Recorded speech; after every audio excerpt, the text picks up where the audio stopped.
and also becomes, as a system, a failure, they're not going to be better off. Because they know that today, in the 21st century, in many ways, there's a very subtle interdependence, and especially interdependence with a country that has been so dominant and is so much a fixture, also in their own lives, financially, technologically, communications-wise, social culture-wise. So in that interdependence, even though there is a hierarchy of power that is unevenly distributed, and we have for long been at the top of the pecking order, there is also an awareness that we're together. So the anxiety is real, and the question is it justified? And I have to say, sadly, that I think in many respects it is.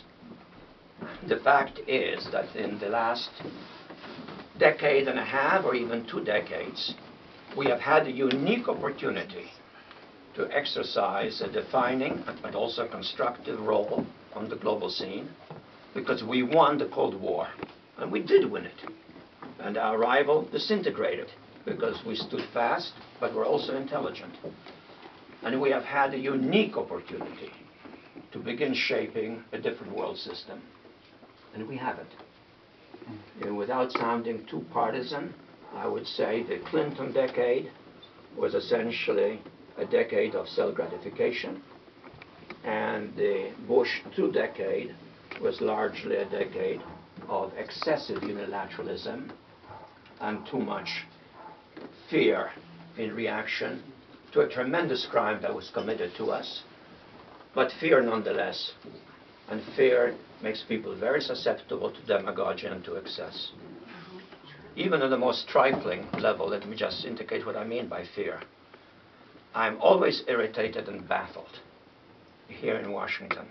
Whenever I go into any office building on K Street or 17th Street or M Street or whatever, and there is inevitably a counter, and behind the counter sits some individual, or sometimes more than one, 2 or 3, in some quasi-uniform, with big letters security on their shoulder, and they are then inquiring as to where you're going, and very often you're asked to show an ID, and then to sign a book.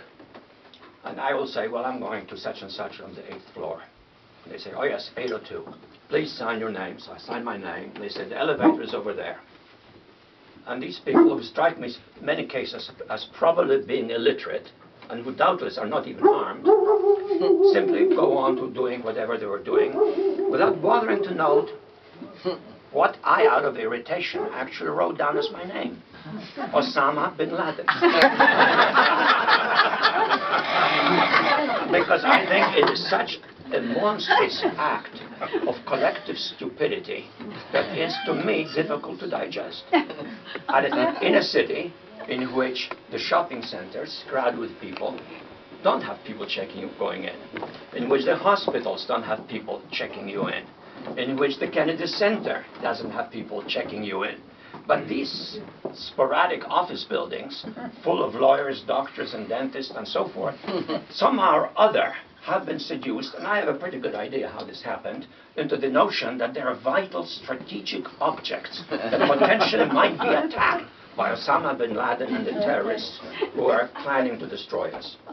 Some of that, of course, happens to be true. They are planning to destroy us, but I doubt very much that some lawyer's office on K Street would be the primary target.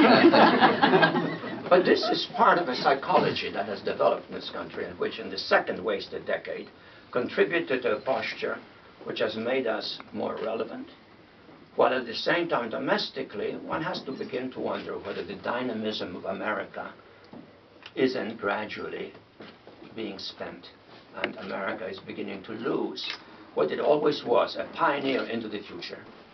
I've recently been in China. My son was recently in China. And to come back to America from China is very chastening. Because China, in many respects, lives still in the 19th or early 20th century. But what is also manifestly visible is that China is plunging into the 21st century. You leave China by motorcades, motor roads out of Beijing, which involve several beltways around Beijing. You go to one of the most modern but simultaneously elegant airports in the world. You fly into the Kennedy Airport or the Dulles Airport, and you're stunned by the degree to which this has become an object of the past. Yes, maybe late 20th century product, but certainly in no way telling us anything about the 21st century. Shabby, disorganized, ineffective, with local transportation, incidentally, dominated also by some collective monopoly gangs of people who simply seem to have a total control over who has access to taxis. Everything smacks of the third world. Incidentally, then if you go from here to New York City, you take Acela, our speedy train, maximum speed of which is 65 miles an hour. As you shake there, you can't even write a single note in your notebook because it's shaking so. Whereas the Chinese have constructed more than 4,500 kilometers of bullet trains in the last 15 years. They are entering the 21st century, where we are stuck somewhere in the 20th, and in many respects in terms of our infrastructure, and one could go on and talk about our inner cities, our decaying highways, the absence of modern facilities in the area of transportation and so forth, we're stuck in the 20th century and receding. So there is some legitimate concern that is justified and some degree of pessimism may be even warranted, but only for the purpose of generating the needed response.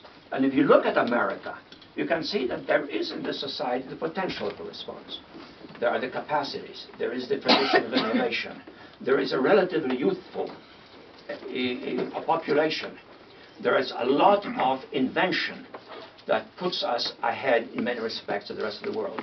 But it's not being put together in a fashion that involves an adaptation to what is so badly needed. On the world scene, a greater degree of realization that we're now living in a world that's politically awakened throughout the entire humanity. And that means that it is no longer possible for individual powers to exercise the kind of dominant role that was still possible in the 20th, even more so in the 19th, even more so in the 18th century, centuries of imperialism and colonialism. And America has to be very careful not to become isolated in the exercise of power to a degree to which much of mankind then turns against America. And if you look at the public opinion polls of the last decade, that unfortunately has happened, particularly after the war in Iraq. And we have to seriously think as to what ought to be our relationship with the rest of the world, how we can use our leverage to create a world system that's flexible and genuinely, in a constructive way, interdependent.